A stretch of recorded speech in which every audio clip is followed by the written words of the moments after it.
সে শিয়ালদা অঞ্চলে আসতো, সারা দিনে হয়তো 50টার মতো পরোটা বিক্রি হতো কি হতো না।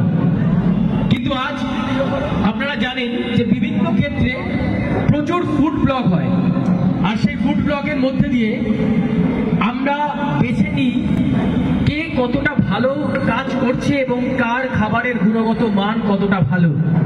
আমরা সেই জায়গা থেকে গিয়ে তার ব্যবসা, তার বাণিজ্য, তার জনপরিচিতি অনেক বেড়ে যায়।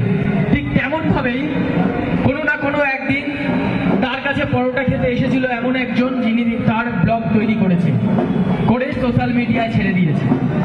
তারপর থেকে রাজুকে ফিরে তাকাতে হয়নি। দিনে 50টা থেকে আজকে দিনে 400টার ওপর পরোটা বিক্রি করেও সে মানুষকে পরিষেবা দিতে পারে না। আরো আরো আরো পরোটা মানুষ চায়, কারণ তার খাবারের, তার গুণগত মান এতটাই ভালো। তাই আমরা শিয়ালদহ আমরা সবাই ক্লাব 25তম বর্ষে, রজত জয়ন্তী বর্ষে, দীপাবলির প্রাক মুহূর্তে রাজু পরোটাওয়ালা রাজুকে আমরা ট্রিবিউট জানাই। জোরে হাততালি রাজুর জন্য। এইরকম রাজু ঘরে ঘরে তৈরি হোক, প্রতিটা মুহূর্ত আমরা রাজুদেরকে তুলে আনবে শিয়ালদহ আমরা সবাই ক্লাব। আমরা রাজুকে মঞ্চে ডেকে নেব মঞ্চে রাজুকে। রাজু এরকম ভাবেই পরোটা বিক্রি করতে করতে একদিন 50টা থেকে আজকে 400টা সাকসেসের পথে। জোরে হাততালি।